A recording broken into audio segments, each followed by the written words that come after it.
الحمدللہ رب العالمین والصلاة والسلام علی سید الانبیاء والمرسلین وعلی آلہ واصحابہ اجمعین، اما بعد۔ اللہ تعالی نے جن لوگوں پر زہد اور دنیا سے ایک طرح کی دوری طبیعت میں رکھی ہوتی ہے، ان پر حقیقتاً اللہ تعالی بہت انعام فرماتے ہیں۔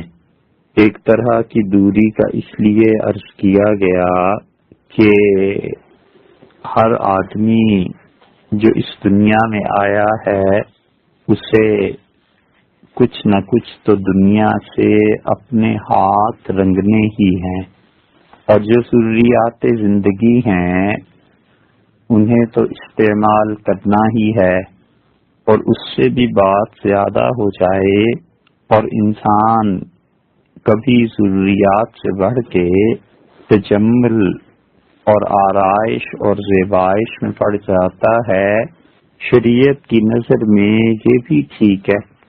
اور اس سے بھی بڑھ کر کوئی آدمی اسراف میں چلا جائے اور فضول خرچی کرنے لگے، یہ بات اللہ نے منع فرمائی ہے۔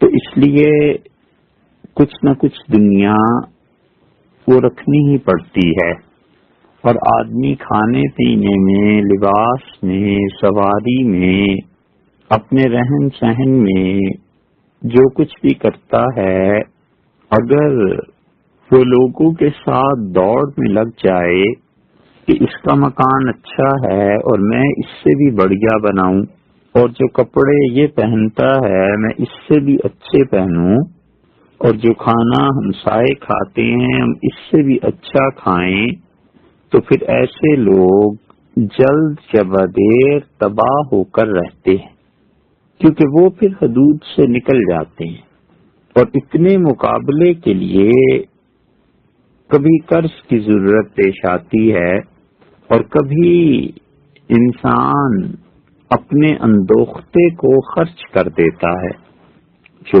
کچھ اس نے بچا کے رکھا ہوتا ہے، لوگوں کے ساتھ اس طرح ریس لگانے میں خرچ کر ڈالتا ہے، اور جب مشکل وقت زندگی میں آتا ہے تو مصیبت میں مبتلا ہو جاتا ہے۔ اسلام کے ابتدائی دور میں ایسے بہت سے لوگ گزرے جن پر زہد غالب تھا، اور جو لوگ اپنے آپ کو دنیا کی محبت سے بچا کر رکھتے تھے، اور دنیا کی محبت میں کوئی چیز اپنے پاس نہیں آنے دیتے تھے، کیونکہ وہ جانتے تھے کہ یہ دنیا کی محبت آخرت کو تباہ کر دینے والی چیز ہے۔ اس لیے زاہد صحابہ کرام رضی اللہ عنہم کی ایک فہرست الگ سے بھی ہے، یعنی وہ صحابہ کرام رضی اللہ عنہم جنہیں ایک طرح کا انکار تھا تنعمات سے، اور جو کچھ بھی اللہ نے ضرورت سے زائد دیا ہوتا تھا وہ اسے برابر اللہ کی راہ میں خرچ کرتے رہتے تھے۔ ان میں حضرت ابوذر غفاری رضی اللہ عنہ کا نام بہت زیادہ لیا جاتا ہے، اور ان میں واقعی یہ بات تھی بھی، اور ابوذر غفاری رضی اللہ عنہ ہر طرح سے اپنے آپ کو پیسہ، دنیا، ان چیزوں سے دور رکھنے کی کوشش بھی کرتے تھے، اور جو چیز آ جاتی تھی وہ کہتے تھے کہ اس میں میرے سارے بھائیوں کا بھی حق ہے۔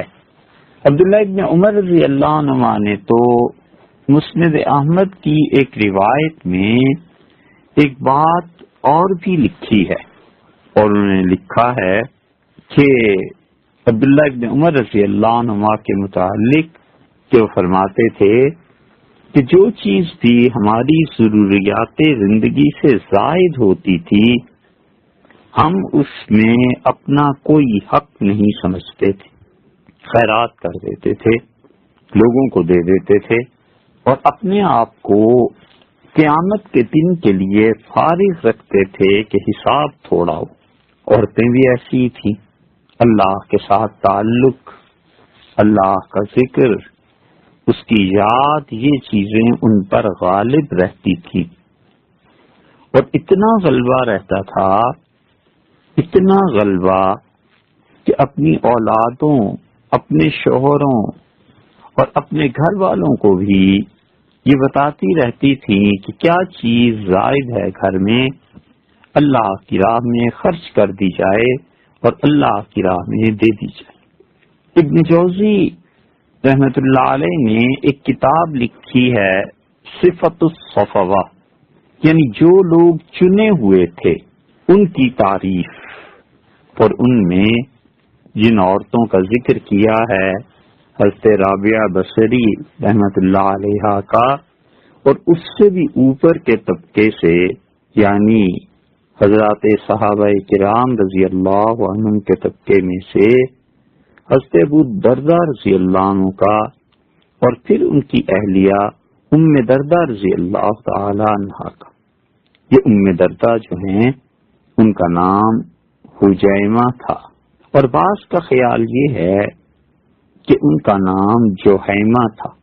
ایک ہے ہا، دو چشمی ہا، جسے ہم اردو میں لکھتے ہیں اور دو آنکھیں اس کی بناتے ہیں. وہ دو چشمی ہا جو ہے یا تو اسے پہلے کر لیا جائے اور یا پھر جیم کو پہلے کر لیا جائے.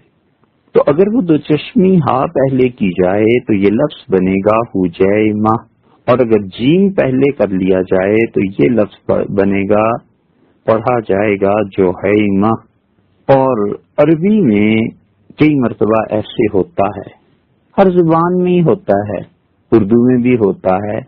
مطلب بعض لوگوں کو آپ سنیں گے وہ مطلب لام اور بے کو آگے پیچھے کر دیتے ہیں، مطلب کی بجائے مطبل پڑھتے ہیں. مطبل یہ ہے، اردو میں لکھنے میں نون اور پڑھنے میں میم بھی آ جاتا ہے. جیسے امبالہ، تو لکھتے تو امبالہ نون سے ہیں، پڑھنے میں میم سے پڑھتے ہیں، یعنی انبالہ لکھ کے امبالہ پڑھتے ہیں. عربی میں بھی ایسے ہوتا ہے کہ یہاں جیسے ہا اور جیم آگے پیچھے ہو گئے تو یہ حجیمہ بھی پڑھا گیا ان کا نام، اور جوہیمہ بھی پڑھا گیا. حضرت ابو دردہ رضی اللہ عنہ کی اہلیہ ہیں، اور الاصابہ میں حافظ ابن حجر رحمت اللہ علیہ نے بھی ان کا تذکرہ کیا. ذہبی رحمت اللہ علیہ نے بھی. یہ جتنی بھی اسماء الرجال کی کتابیں ملیں گی ان میں کئی جگہ پر اس خاتون کا ذکر آتا ہے. اور ذہبی رحمت اللہ علیہ نے تو سیر اعلام النبلاء میں بھی ذکر کیا ہے. پھر ابن کثیر رحمت اللہ علیہ نے تاریخ پر جو اپنی کتاب لکھی ہے البدایہ والنہایہ، اس میں بھی خاص طور پہ ان کا ذکر کیا ہے. اس سے بھی پہلے آپ چلے جائیں تو دمشق کی تاریخ لکھی ہے، دمشق الکبیر، اور بہت تفصیلی تاریخ اس کی لکھی ہے. 50 جلدیں ہیں یا اس کے قریب. وہاں بھی یہ جو تھے ابن عساکر رحمت اللہ علیہ 571 عیسوی میں 571 ہجری میں ان کا انتقال ہوا. انہوں نے تاریخ دمشق میں بھی ان کا ذکر لکھا ہے. ابن عساکر رحمت اللہ علیہ کی قبر دمشق میں ہے، اور اللہ تعالی ان پر رحم فرمائے. اب معلوم نہیں ان کی قبر کس دن ختم ہو جائے گی. دیکھنے گئے تھے تو اندازہ ہوا کہ پہلے سب وہاں قبرستان ہی ہوتا ہوگا. تو جو 7 والا محلہ ہے، حکومت نے وہاں ایک روڈ بنائی ہے، سیدھی جا رہی ہے. اس روڈ میں دائیں ہاتھ پر یا دوسری طرف سے آئیں تو بائیں ہاتھ پر ایک اور روڈ مڑتی ہے. تو جہاں پر یہ جنکشن بنتا ہے وہاں پر درمیان میں ایک تکون آ گئی ہے، اس تکون پہ وہ قبر ہے. تو لوگ اس تکون میں قبر کو چھوڑ کے دائیں بائیں سے گزرتے ہیں، اور وہ ابن عساکر رحمت اللہ علیہ جیسے بڑے آدمی کی قبر ہے. اتنے بڑے آدمی اگر کسی اور امت اور قوم کی تاریخ میں ہوتے تو ان تاریخی مقامات کو محفوظ کر لیتے، لیکن مذہب اور عقیدے کے نام پہ بالکل تاریخ کو مسخ کر دیا. جنت البقیع جیسی جگہ کو جہاں پر وہ تاریخ محفوظ تھی جو 1500 سال کی تھی، تو خدا کی توحید کے نام پہ وہاں بلڈوزر چلا دیے گئے اور کسی جگہ کا کہنے ہی کیا. تو ابن عساکر رحمت اللہ علیہ کی قبر وہاں آ گئی ہے. معلوم نہیں محلے والے کب اس روڈ کو چوڑا کریں تو یہ قبر بھی مٹ جائے گی، لیکن اب تک قائم ہے. تو یہ 6 صدی کے آخری دور میں ان کا انتقال ہوا 571 ہجری میں، اور ابن عساکر رحمت اللہ علیہ نے اپنی تاریخ کبیر دمشق کی جو تاریخ ہے اس میں بھی ذکر کیا ہے، اس لیے کہ حضرت ابو الدرداء رضی اللہ عنہ دمشق تشریف لے آئے تھے. بہت صحابہ کرام رضی اللہ عنہم شام آئے ہیں اور پھر دمشق کو انہوں نے اپنی جگہ بنا لیا، وہاں پر رہے. خاص طور پہ یہ دمشق جب حضرت معاویہ رضی اللہ عنہ کے زمانے میں زیادہ شہرت پذیر ہوا ہے، اور حضرت معاویہ رضی اللہ عنہ نے ایک طرح کا مرکز اسے بنا لیا تھا، تو پھر تو کثرت سے صحابہ کرام رضی اللہ عنہم وہاں آتے تھے اور حضرت معاویہ رضی اللہ عنہ سے ملتے بھی تھے. اور پھر اس کے بعد آہستہ آہستہ اس شہر میں سب جمع ہونے لگے تھے، بڑے بڑے اکابر علماء اور بڑے بڑے اہل علم. تو دمشق کی ایک مرکزی حیثیت بن گئی تھی، تو لوگوں کو اس سے بڑا تعلق ہو گیا تھا. اور رہ گئی حضور اقدس صلی اللہ علیہ وسلم کے ازواج مطہرات، تو ان میں سے کوئی دمشق نہیں گئی. شیخ الاسلام ابن تیمیہ رحمۃ اللہ علیہ نے اپنے فتاوی میں غالباً 27ویں جلد میں ایک جگہ خاص طور پہ اس کو لکھا ہے کہ حضور اقدس صلی اللہ علیہ وسلم کی ازواج مطہرات ان میں سے کوئی بھی دمشق نہیں گئی تھی. مگر ہے یہ پھر بھی محل نظر، کیونکہ شام میں تو یہ خواتین تشریف لے گئی ہیں، تو دمشق کی ایک پوری تاریخ ہے.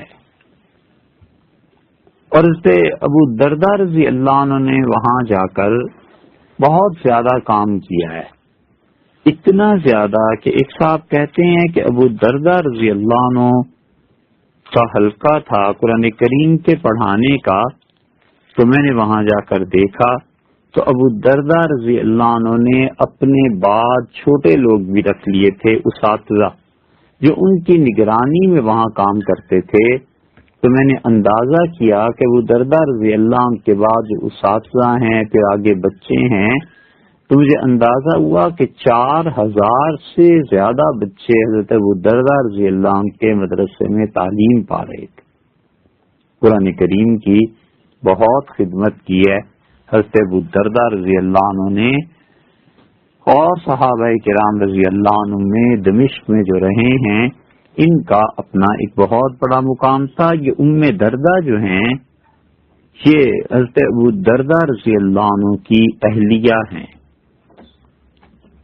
زاہدہ تھی، دنیا سے بے رغبتی تھی، اور فقہ کے اعتبار سے بھی اللہ نے مہارت دی تھی،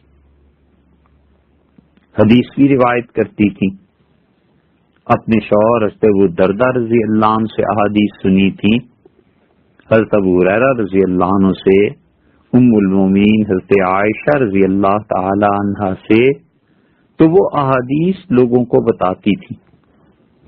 حضرت عبداللہ ابن مسعود رضی اللہ عنہ کے بھائی عتبہ بن مسعود رضی اللہ عنہ تھے، ان کے بیٹے تھے عبداللہ اور ان کے پوتے تھے عون۔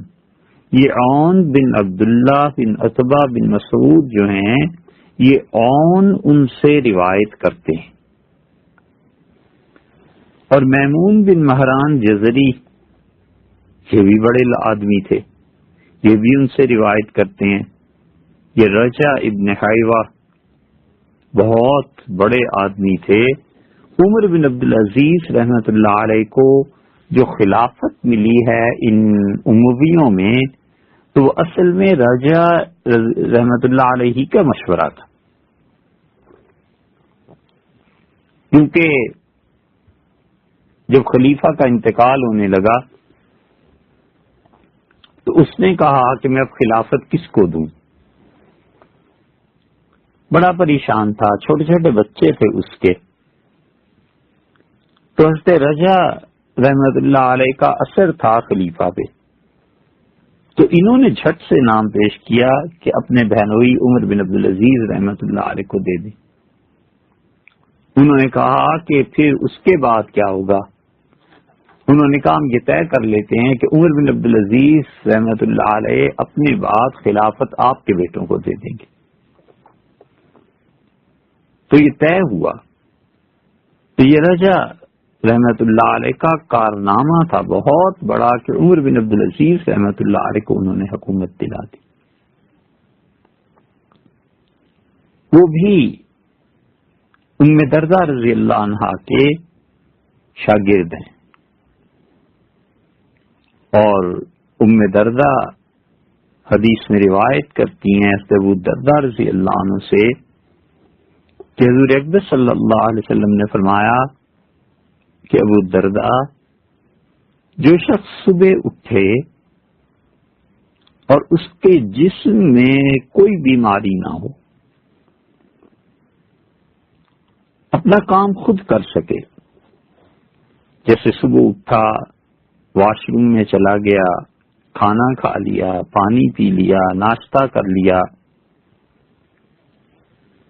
اپنی دکان، مدرسہ، اسکول، کالج، یونیورسٹی، جہاں بھی نوکری وہاں چلا گیا، یہ سارے کام وہ بغیر کسی کی محتاجی کے کر لیتا ہے۔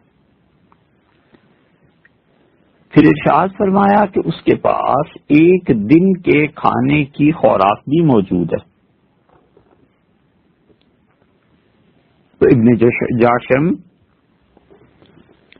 حضرت ابو درداء رضی اللہ عنہ کی دوسری کنیت ہے۔ حضرت رسالت مآب صلی اللہ علیہ وسلم ابن جاشم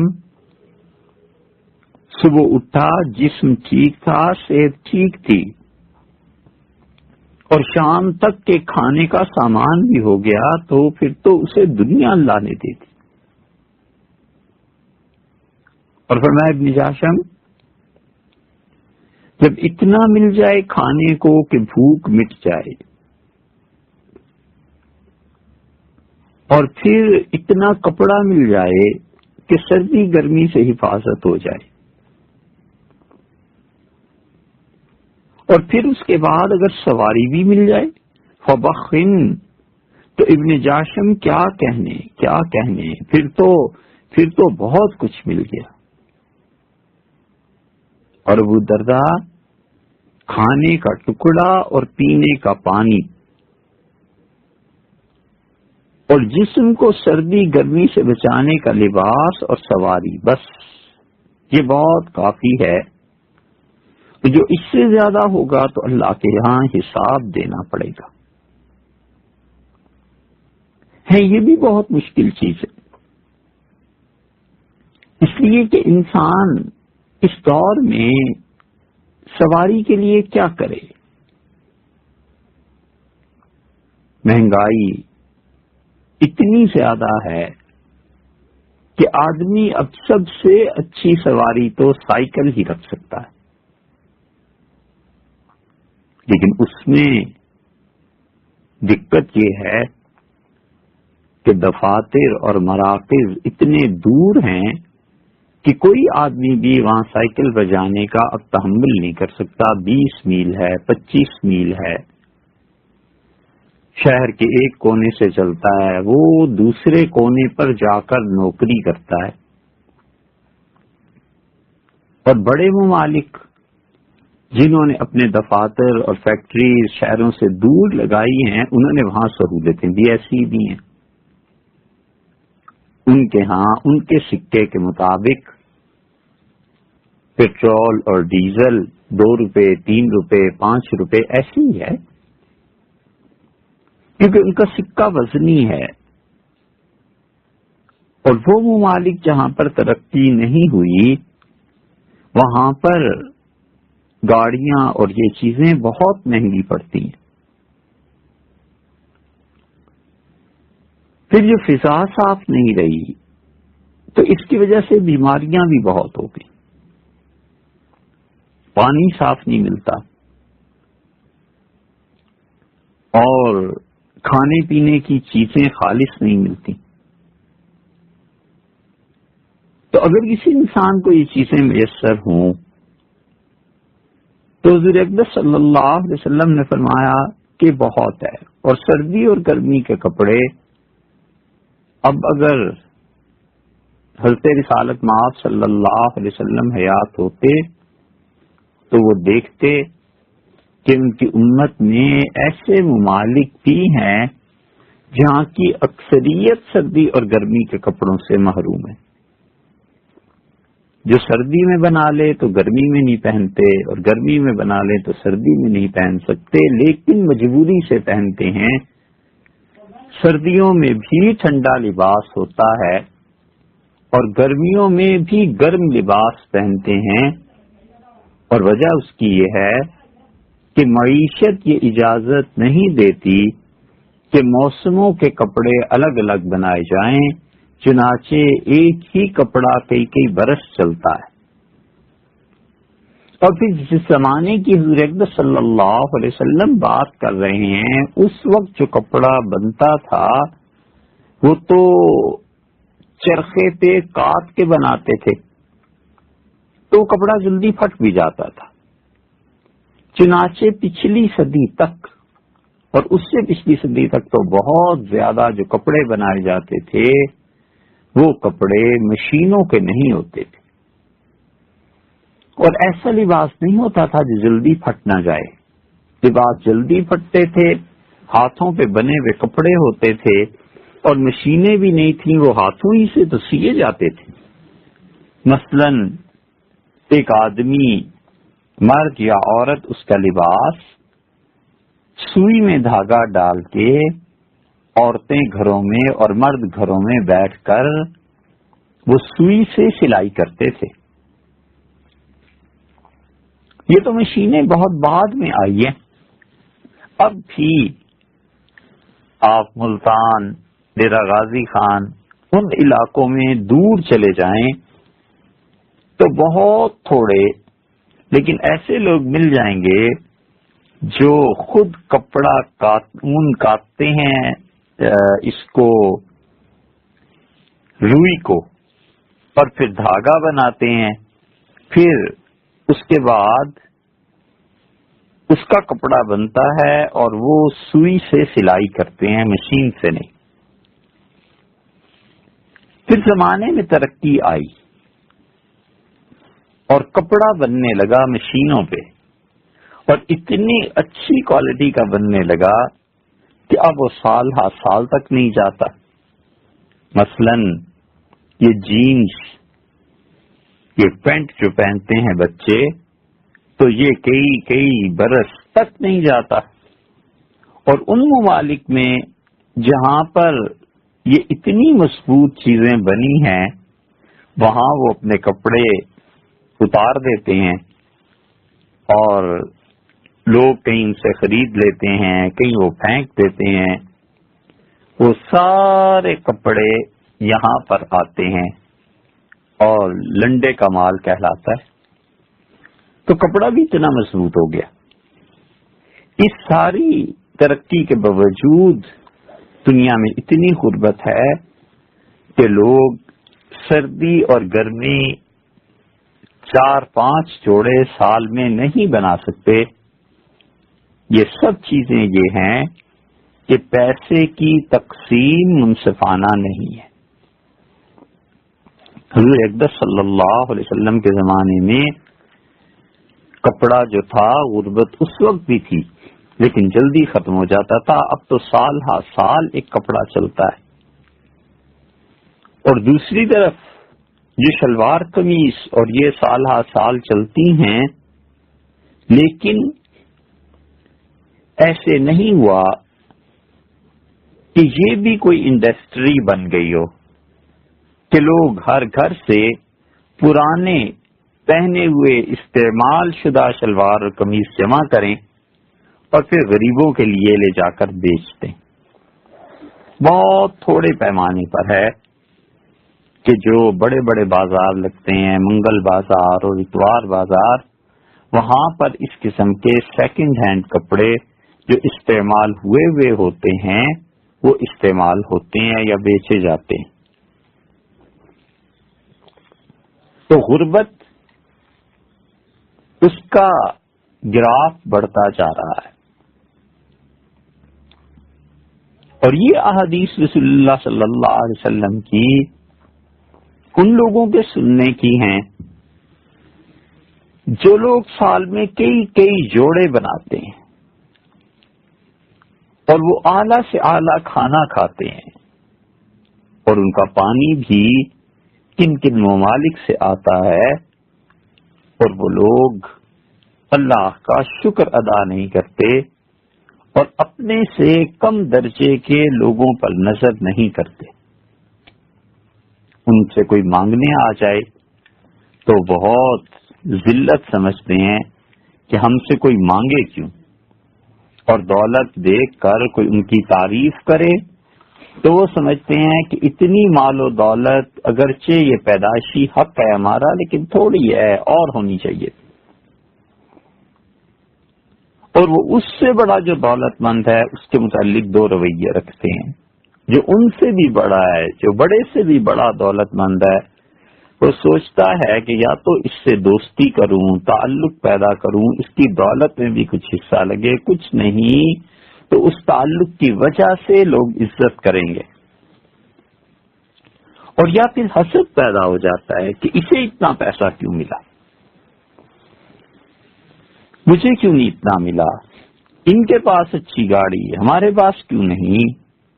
تو حضور اقدس صلی اللہ علیہ وسلم نے حضرت ابو درداء رضی اللہ عنہ کو سمجھا کر ایسے جذبات کی جڑ کاٹ دی اور فرمایا، ابن جاشم دیکھو ابو درداء، صبح اٹھو، صحت اچھی ہے، اپنے کام خود کر سکتے ہو، شام تک کے کھانے کے لیے اللہ نے دیا ہوا ہے، تو بس یہ کافی ہے جو بھوک مٹا دے، اور اتنا کپڑا کافی ہے جو تمہیں چھپا لے، جسم کو ڈھانپ دے، اور اگر تمہیں سواری بھی مل جائے تو کیا کہنے. تو روٹی کا ٹکڑا اور پانی کا گھونٹ یہ ہے جو اصل ہے، باقی اس سے زیادہ بڑھو گے تو اللہ کے یہاں حساب ہوگا. اور ظاہر ہے کہ حساب اس درجے کا کہ اللہ تعالیٰ پوچھے کہ یہ کیوں کیا، یہ کیوں بنایا، یہ تو جس سے ہوگا سو عذاب میں مبتلا ہو جائے گا. اور ایک پہلے درجے کا حساب کہ تم نے یہ بھی کیا، یہ بھی کیا، یہ بھی کیا، یہ پیسہ خرچ کیا، یہ پیسہ کیا کیا، یہ کہاں پیسہ تم نے آرام سے خرچ کرنا تھا، کہاں یہ کہ تم نے تیز خرچ کر دیا. اس قسم کے جملے، اور اس کے بعد خاموشی ہو جائے اور کیوں نہ پوچھیں تو بس پھر نجات ہی نجات ہے. اس لیے کہ جس سے پوچھیں گے کیوں کیا وہ کیا جواب دے گا. اللہ تعالی سے خاص طور پہ دعا مانگتے رہنا چاہیے کہ پروردگار بغیر حساب کے جنت میں لے جائے، اور جو انعامات اس نے دیے ہیں اور جو مہربانیاں اس نے فرمائی ہیں ان چیزوں کا حساب نہ لے. اسی لیے سیدنا ابراہیم علیہ السلام نے دعا مانگی، اور 13ویں پارے میں سورہ ابراہیم میں یہ دونوں آیتیں آئی ہیں کہ آیت نمبر 40 اور 41 کہ انہوں نے دعا کی کہ رب اجعلنی مقیم الصلاۃ، اے میرے پروردگار مجھ کو ایسا کر دے کہ میں نماز کو قائم کروں، ومن ذریتی، اور اولاد میں سے بھی کچھ کو توفیق دے دیں. تو نماز کے لیے دعا مانگی، پھر اولاد کے لیے کہ اللہ یہ تیری عبادت اس کی توفیق مجھے ہی نہیں میری اولاد کو بھی ملتی رہے. ربنا وتقبل دعا، اور اے اللہ ہماری دعا کو قبول فرما لے. 3 دعائیں ہو گئیں.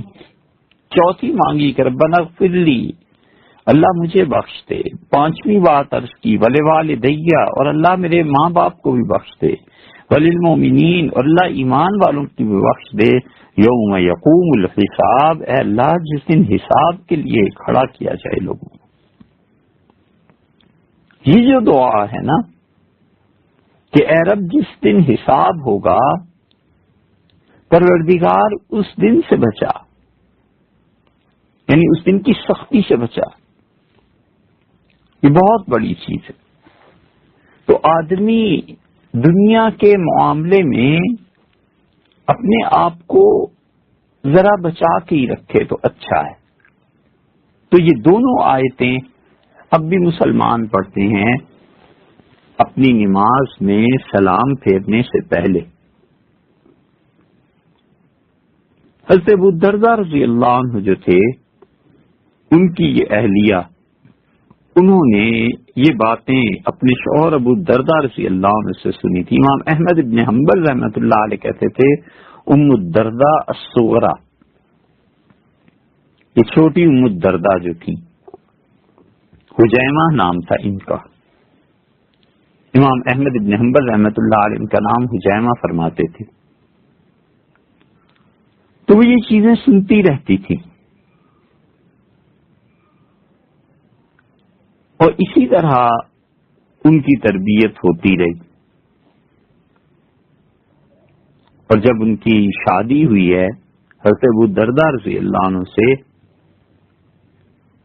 تو حضرت ابو الدرداء رضی اللہ عنہ نے بڑی اچھی بات ان سے ایک کہی. محبت تھی اپنی بیوی سے اور بیوی کو اپنے شوہر سے.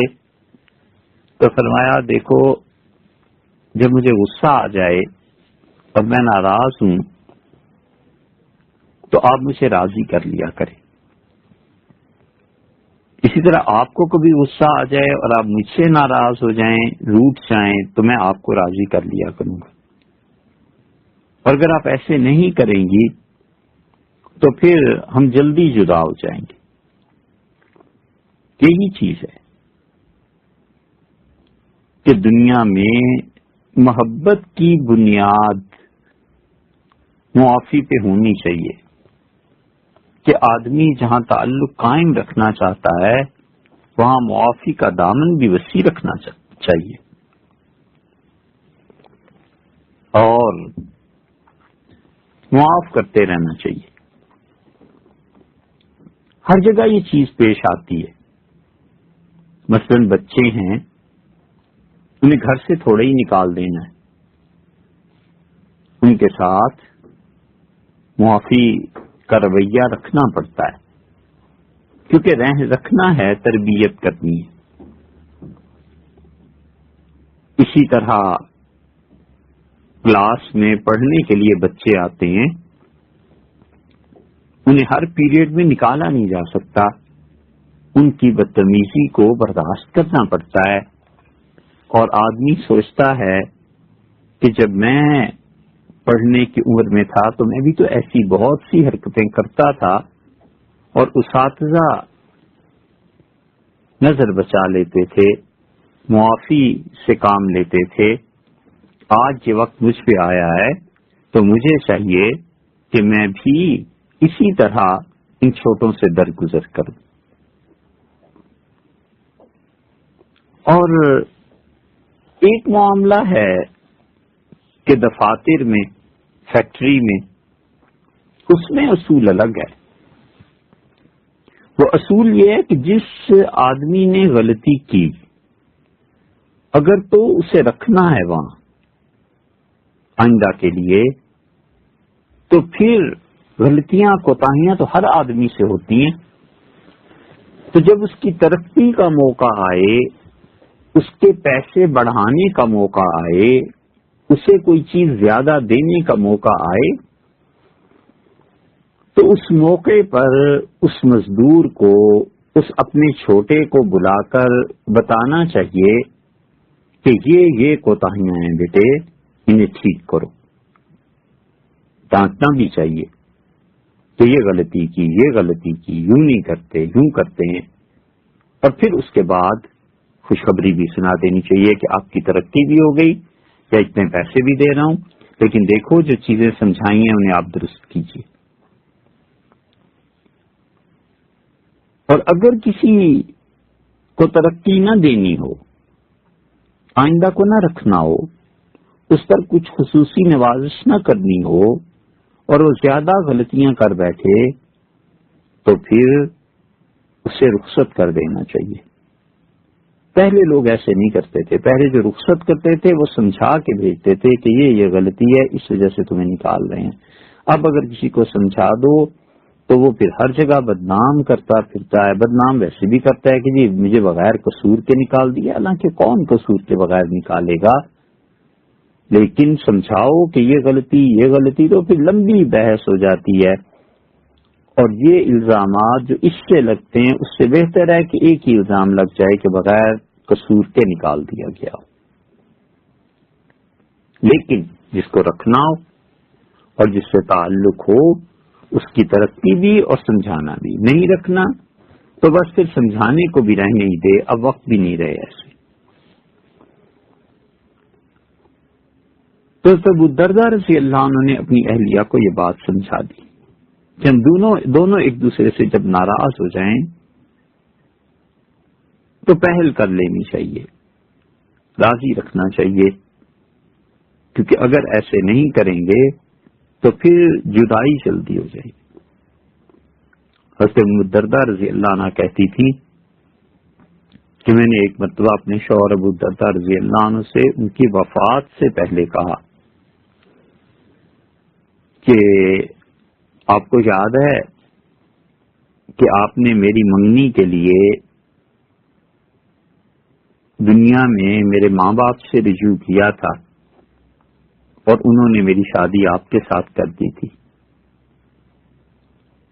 انہوں نے کہا بالکل یاد ہے۔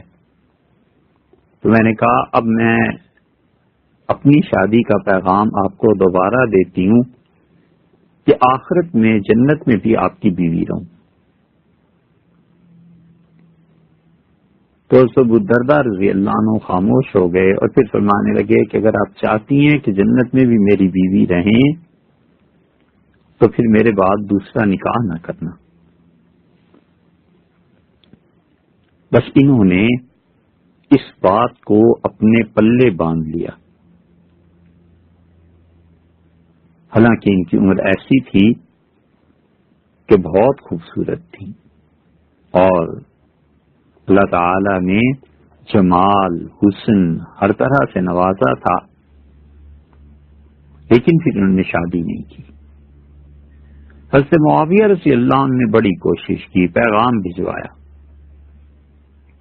تو فرمانے لگی کہ واللہ لا اتزوج زوجا فی الدنیا، دنیا میں خدا کی قسم میں دوسرا شوہر نہیں کروں گی، انشاءاللہ فی الجنہ، جنت میں اگر اللہ نے چاہا تو ابو الدرداء رضی اللہ عنہ ہی شوہر ہوں گے۔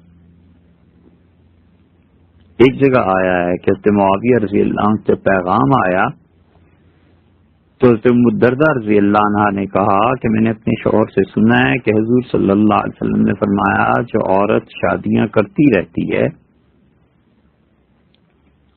یا اپنی شوہر کے انتقال کے بعد دوسری شادی کر لیتی ہے تو قیامت میں وہ اس کو ملے گی جو سب سے آخری شوہر اس کا ہوگا۔ تو میں نے حضرت ابو الدرداء رضی اللہ عنہ سے ان کی وفات سے پہلے عرض کیا تھا کہ میں جنت میں بھی آپ کے ساتھ ہی رہنا چاہتی ہوں. تو انہوں نے فرمایا تھا کہ اگر میری بات کوئی اور شادی نہیں کرو گی تو پھر جنت میں بھی اکٹھے ہی رہیں گے. حضور صلی اللہ علیہ وسلم کے زمانے میں رسالت اور نبوت سے ہٹ کر عربوں میں اس وقت بھی اور اب تک بھی یہی مزاج ہے کہ عورت کبھی اکیلی نہ رہے. بہن، ماں، بیٹی، بیوی، کوئی رشتہ ہو کوئی نہ کوئی اس کے ساتھ رہے گا. اور عورتیں جو ہی بیوہ ہوئی عدت کے دوران ہی اشارے کنارے میں پیغام آنے لگتے تھے. ہر کوئی چاہتا تھا کہ شادی ہو جائے. عورتوں کو مکمل تحفظ حاصل تھا. اس لیے حضرت معاویہ رضی اللہ عنہ نے فوراً پیغام بھجوایا.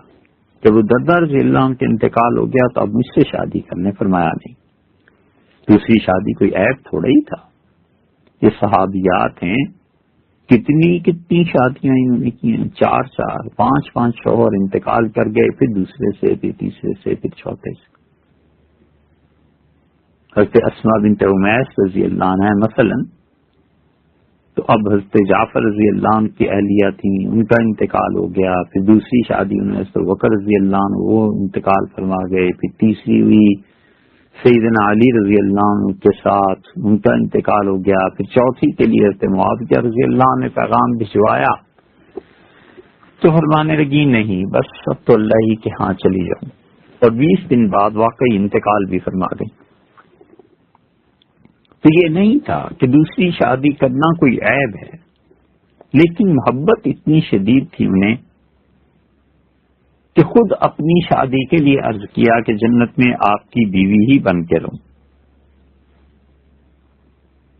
حتیٰ کہ ایک مرتبہ سے معاویہ رضی اللہ عنہ نے جب پیغام بھجوایا تو روایات میں آتا ہے کہ فابت علیہ، انہوں نے انکار کر دیا. تو انہوں نے کہا ملذی، کیا بات ہے، آپ کو ہم لوگوں میں کیا چیز نظر آتی ہے جو آپ شادی نہیں کرنا چاہتی؟ کوئی ایسی ناگواری کی چیز ہے تو ہم اسے دور کر لیں. تو انہوں نے کہا ایسی بات نہیں ہے. لأنی سمعت اویمرا، یعنی ابا الدرداء، میں نے اویمر سے سنا تھا. یہ اویمر جو ہے عین واو یہ میم رے، یہ اویمر حضرت ابو الدرداء رضی اللہ عنہ کا اصل نام ہے. اب ہم نے کبھی نہیں سنا کہ کوئی اپنے بچے کا نام اویمر رکھے، حالانکہ بڑا مبارک نام ہے. حضرت ابو الدرداء رضی اللہ عنہ کا اصل نام اویمر تھا.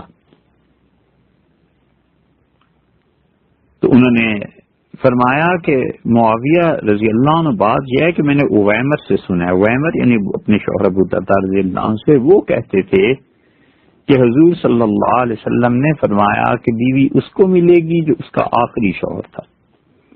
فقلت له، تو میں نے اپنے شوہر ابو الدرداء رضی اللہ عنہ کی خدمت میں عرض کیا کہ پھر جنت میں آپ ہی کے ساتھ رہنا چاہتی ہوں. اور انہوں نے فرمایا کہ پھر شادی نہ کرنا. تو میں نے کہا کہ فلی اللہ، پھر اللہ کی قسم ہے، اللہ کا نام ہے، اللہ کے لیے میں یہ کروں گی کہ آپ کے بعد عبادت میں مصروف رہوں گی. پھر اس کے بعد مجھے موت آ جائے گی، پھر میں جنت میں چلی جاؤں گی. تو میں اپنے آپ کو وہاں آپ کے سامنے بیوی کی حیثیت سے پیش کروں گی، تو آپ انکار تو نہیں کریں گے؟ فقال نعم، انہوں نے کہا کہ کیوں نہیں، تو میری بیوی ہوگی وہاں بھی. یہ محبت اور شوہر سے تعلق تھا، پھر دوسری شادی نہیں کی. حضرت معاویہ رضی اللہ عنہ نے انہیں پھر پیغام جو بھجوایا تھا تو کہا کہ پھر آپ روزے رکھتی رہیے. فَإِنَّهَا مَحْسَمَةٌ، یہ روزہ جو ہے مسلسل اگر رکھا جائے تو آدمی پھر جنس کے جذبات سے پاک ہو جاتا ہے. یہ اس جذبے کی جڑ کاٹ دیتا ہے روزہ. بہت اچھی نصیحت کی حضرت معاویہ رضی اللہ عنہ نے انہیں، کیونکہ جذبات تو ہوتے ہیں، مرد ہو یا عورت، اور یہ چیزیں غالب آ جاتی ہیں، اور شیطان کو موقع مل جاتا ہے کہ وہ انسان کو کسی بھی گناہ کے راستے پر ڈال دے۔ تو اس چیز سے بچنے کے لیے اور اپنے آپ کو بچانے کے لیے آدمی کو چاہیے کہ روزے رکھتا ہے۔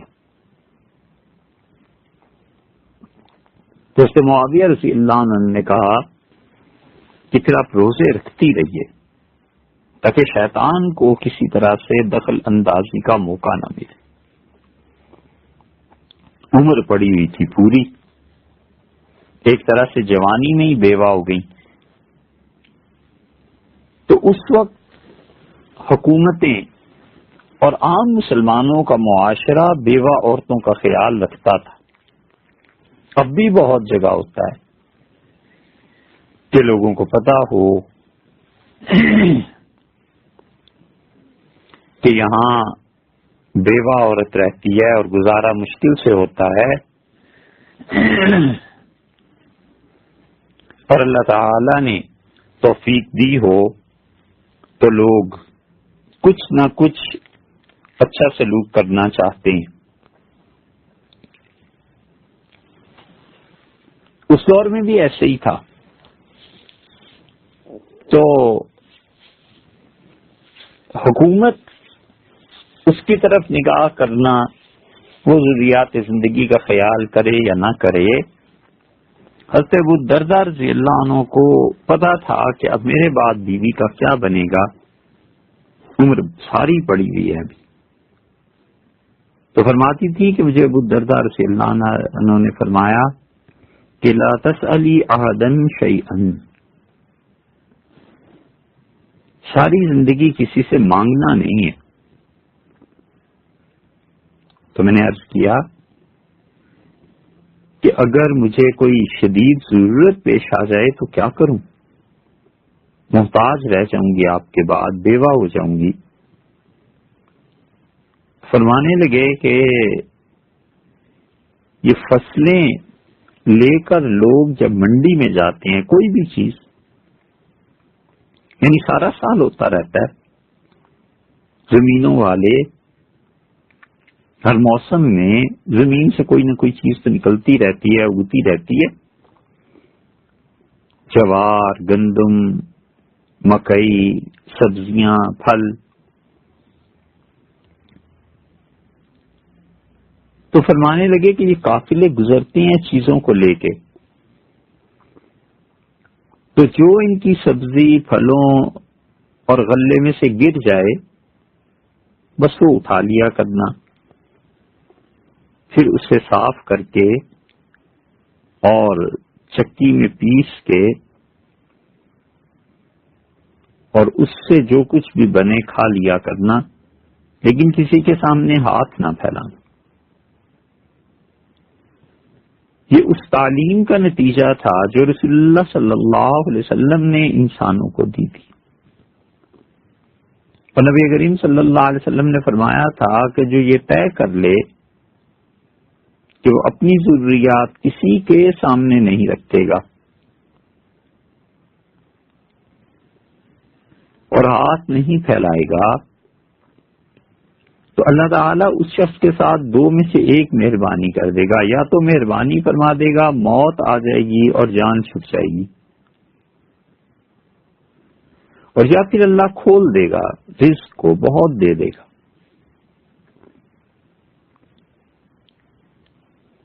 اور رسول اللہ صلی اللہ علیہ وسلم نے صحابہ رضی اللہ عنہ کو تعلیم دی تھی اور فرمایا تھا کہ جو کوئی شخص بغیر وجہ لوگوں سے مانگے گا تاکہ دولت زیادہ ہو جائے، زندگی آسانی سے گزرنے لگے، بغیر کسی وجہ کے ہاتھ پھیلائے گا، فتح اللہ علیہ باب الفقر، تو اللہ تعالی فقر و فاقہ کا دروازہ اس آدمی پر کھول دے گا، اور پھر کوئی چیز نہیں ہے جو اس انسان پر فقر و فاقہ کے دروازے کو بند کر سکے۔ اللہ سے پناہ مانگنی چاہیے کہ اللہ تعالیٰ کسی انسان پہ غربت اور محتاجی کا دروازہ کھول دے تو یہ غربت اور محتاجی اگر خدا نازل کر دے کسی پہ اور خدا کسی کو سزا کے طور پہ اس میں مبتلا کر دے تو اللہ کا مقابلہ کون کرے؟ قارون کا خزانہ بھی مل جائے اور حکومتوں کے خزانے بھی مل جائیں تو پھر تھوڑے ہیں، اس لیے کہ اللہ کی طرف سے پھر اس کے دل میں یہ چیز آ جاتی ہے کہ وہ فقیر ہو جاتا ہے، مانگتا رہتا ہے، مانگتا رہتا ہے، مانگتا رہتا ہے، فراڈ کرتا ہے، دھوکے دیتا ہے، کروڑوں ہو گئے، لاکھوں بھی نہیں تھے، پھر کروڑوں کمال کیے، کروڑوں ہوئے تو پھر بھی مانگتا رہا، پھر اربوں ہو گئے تو کھربوں ہو گئے، اسے چین ہی نہیں آتا مانگے بغیر، عادت پڑ جاتی ہے اور غیرت مر جاتی ہے۔ تو اللہ تعالیٰ جب فقر و فاقہ کا دروازہ کھول دے پھر اسے کون بند کرے؟ تو انہوں نے بتایا اپنی اہلیہ کو کہ یہ کام نہیں کرنا، ہاتھ نہیں پھیلانا کسی کے سامنے۔ رسول اللہ صلی اللہ علیہ وسلم کی انہی تعلیمات کا اثر تھا کہ صحابہ کرام رضی اللہ عنہم کسی سے بھی اپنی حاجت بیان کرتے ہوئے بہت گھبراتے تھے، ڈرتے تھے، یہ ہوتا تھا کہ قرض لے لیتے تھے، لیکن یہ نہیں تھا کہ کسی سے مانگ لیں۔ عبداللہ ابن مسعود رضی اللہ عنہ بہت بڑے آدمی تھے، خود فرماتے تھے کہ مجھے اگر پتا ہو کہ حضور اکرم صلی اللہ علیہ وسلم کے ان لوگوں میں مجھ سے زیادہ کوئی قرآن جانتا ہے اور مجھے قرآن پاک کو سمجھنے کے لیے وہاں جانا پڑے تو میں اتنا چلوں حتیٰ کہ میرے پاؤں ٹوٹ جائیں اور پھر میں گھسٹ کے اس کے ہاں خدمت میں پہنچ سکتا ہوں تو میں وہاں بھی پہنچوں گا قرآن کو جاننے اور سمجھنے کے لیے۔ تو ابن مسعود رضی اللہ عنہ ان کے فضائل اور مناقب کے کیا کہنے، اور غربت تھی زندگی میں، قرآن کریم پڑھتے تھے اور اتنے زیادہ ماہر تھے قرآن کے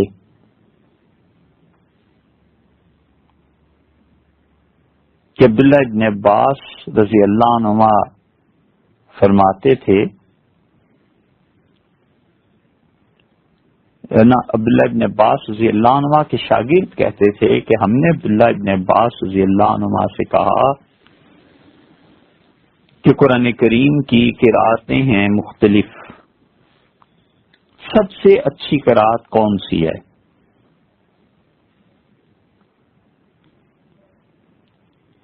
عبداللہ ابن عباس رضی اللہ عنہ نے یہ سوال اپنے شاگردوں سے کیا، یوں ہے روایت کہ میرے شاگردوں قرأتیں بہت سی ہیں تو کون سی قرأت تمہیں اچھی لگتی ہے؟ تو ہم نے کہا کہ عبداللہ ابن مسعود رضی اللہ عنہ کی قرأت۔ تو انہوں نے کہا بالکل ٹھیک کہتے ہو، حضور صلی اللہ علیہ وسلم سال میں جبریل امین کو قرآن سناتے تھے، ایک بار رمضان میں، ایک مرتبہ ہم سے سنتے تھے، اور جس سال انتقال ہوا ہے حضور صلی اللہ علیہ وسلم نے 2 مرتبہ قرآن کریم پڑھا اور 2 مرتبہ سنایا، اور وہ جو آخری مرتبہ حضور صلی اللہ علیہ وسلم کا 2 مرتبہ رمضان قرآن سنانا تھا جو دورہ تھا، فحضرہ عبداللہ ابن مسعود رضی اللہ عنہ اس دورے میں حاضر تھے۔ ما نسخ منہ ما بدل، جو قرآن کی آیت منسوخ ہوئی اور جو کسی چیز میں اللہ تعالی نے تبدیلی کی وحی میں، یہ سب ابن مسعود رضی اللہ عنہ کو پتا تھی۔ اسی لیے تو عبداللہ کہتے تھے کہ ما انزلت سورۃ الا وانا عالم فیما نزلت، قرآن کی کوئی سورت ایسی نہیں ہے جس کے متعلق مجھے نہ پتا ہو کہ یہ کہاں نازل ہوئی ہے، وَلَوْ أَعْلَمُ أَنَّ أَحَدًا أَعْلَمُ مِنِّي بِكِتَابِ اللَّهِ، اور اگر مجھے پتا ہوتا کہ خدا کی کتاب کو مجھ سے بھی زیادہ جاننے والا کوئی آدمی ہے، تبلغہ الابل، تو اور ابل اونٹ وہاں تک پہنچاتے، اول متایا سواریاں وہاں تک پہنچاتی مجھے، تو میں اس شخص کی خدمت میں جاتا، لأطیت ہوں، میں ان سے قرآن سمجھتا۔ ابن مسعود رضی اللہ عنہ کہتے تھے میں نے حضور اکبر صلی اللہ علیہ وسلم سے 72 کے قریب صورتیں اس سے بھی زیادہ یاد کی ہیں خود سن کے۔ تو فرماتے تھے کہ ایک مرتبہ حضور اکبر صلی اللہ علیہ وسلم فرمایا اقرأ علیہ، ابن مسعود مجھے قرآن سناؤ۔ میں نے کہا اللہ کے رسول، قرآن تو خود آپ پہ نازل ہوتا ہے، ہم خدام کیا عرض کریں؟ فرمایا نہیں، میرا جی چاہتا ہے کسی اور سے سن۔ تو میں نے سورہ النساء کی تلاوت شروع کی، اور جب میں اس آیت پہ پہنچا کہ فَكَيْفَ إِذَا جِئْنَا مِن كُلِّ أُمَّةٍ بِشَهِيدٍ، اور اس سے کیا ہوگا جب ہم ہر امت سے گواہ لائیں گے، فَجِئْنَا بِكَ عَلَىٰ هَٰؤُلَاءِ شَهِيدًا، اور ہم آپ کو آپ کی امت کے متعلق گواہی کے لیے بلائیں گے۔ تو حضور صلی اللہ علیہ وسلم نے فرمایا بس کافی ہے۔ تو کہتے ہیں میں نے دیکھا حضور صلی اللہ علیہ وسلم کو تو آپ کی دونوں آنکھوں سے آنسو بہ رہے تھے، یا تو قرآن کریم کی وجہ سے رو دیے، اللہ کا کلام ایسی ہی چیز ہے، اور یا یہ کہ وہ دن یاد آیا کہ اللہ جب بلائے گا تو پھر کیا ہوگا۔ اسی لیے ابن مسعود رضی اللہ عنہ کی روایت میں آتا ہے کہ جس شخص حضور صلی اللہ علیہ وسلم جو شخص یہ چاہے کہ قرآن بالکل تر و تازہ پھول جیسے کھلتے ہیں اس طرح تر و تازہ، جس طرح سبزہ اگتا ہے ایسے تر و تازہ قرآن پڑھنا چاہے، تازہ وہی جاننا چاہے، تو پھر فلیقرأہ قراءۃ ابن ام عبد، تو عبداللہ ابن مسعود رضی اللہ عنہ کی قراءت کو پڑھے۔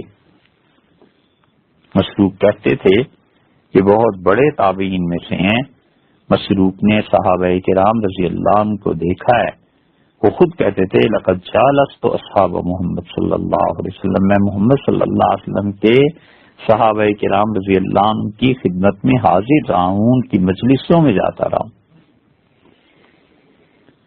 تو میں نے دیکھا ایسے پانی کے چشمے بھی تھے صحابہ رضی اللہ عنہ جن سے بس ایک آدمی سیراب ہو سکتا تھا، ان میں سے کچھ کا علم ایسا تھا کہ 2 آدمی سے سیراب ہو جاتے، کچھ ایسے تھے کہ جن سے 10 آدمی سیراب ہو جاتے، کوئی علم کا اتنا ذخیرہ تھا کہ 100 آدمی اس سے فائدہ اٹھا سکتے تھے، اور کچھ اتنے زیادہ علم والے تھے حضور صلی اللہ علیہ وسلم کے صحابہ رضی اللہ عنہ میں سے کہ میرا خیال ہے کہ اہل الارض پوری دنیا بھی اگر اس گھاٹ پہ پانی پینے آتی تو سب کو سیراب کر دیتا۔ وہ شخص، یہ لوگ کون تھے؟ فرماتے تھے وہ ایسا سمندر آدمی میں نے کچھ دیکھے، اور ان میں ایک عبداللہ ابن مسعود رضی اللہ عنہ بھی تھے، اتنا علم اللہ نے دیا تھا۔ ابو الاحوص رحمۃ اللہ علیہ کہتے تھے کہ صحابہ کرام رضی اللہ عنہ بہت سے موجود تھے، تو ابو موسیٰ اشعری رضی اللہ عنہ نے قرآن پاک پڑھا، اور جب عبداللہ ابن مسعود رضی اللہ عنہ اس کے بعد تشریف لے گئے تو ابو مسعود بدری رضی اللہ عنہ نے کہا ھذا عالم من بقی بما انزل اللہ علی محمد صلی اللہ علیہ وسلم۔ تو اس مجلس میں جتنے صحابہ رضی اللہ عنہ تھے ان کو ابو مسعود نے کہا مخاطب کرتے رضی اللہ عنہ، ابو مسعود خود بھی بدری تھے، یہ بدری اس وجہ سے نہیں تھے کہ جنگ بدر میں شریک ہوئے، بلکہ بدر ایک مقام تھا، وہاں کے رہنے والے تھے۔ تو ابو مسعود رضی اللہ عنہ نے کہا کہ یہ جو شخص گیا ہے نا عبداللہ، اب بس رسول اللہ صلی اللہ علیہ وسلم کے جتنے دوست اس دنیا میں باقی ہیں سب سے زیادہ قرآن جاننے والا ہم میں سے یہ ہے۔ تو وہ موسیٰ اشعری رضی اللہ عنہ جو خود قرآن سنا رہے تھے، تلاوت کر رہے تھے، وہ بولے اور کہنے لگے ان یکن کذالک، بالکل ابو مسعود سچ کہتے ہو، فقد کان یؤذن له اذا حجبنا ویشهد اذا غبنا، یہ تو ایسا شخص ہے کہ اسے رسول اللہ صلی اللہ علیہ وسلم اپنے گھر میں داخل ہونے کی اجازت دے چکتے تھے، دیتے تھے، اور ہمیں روک دیا جاتا تھا، اور جب ہم غائب ہوتے تھے کہیں اور آتے تھے تو ابن مسعود ہم سے پہلے رسول اللہ صلی اللہ علیہ وسلم کے پاس بیٹھے ہوئے ہوتے۔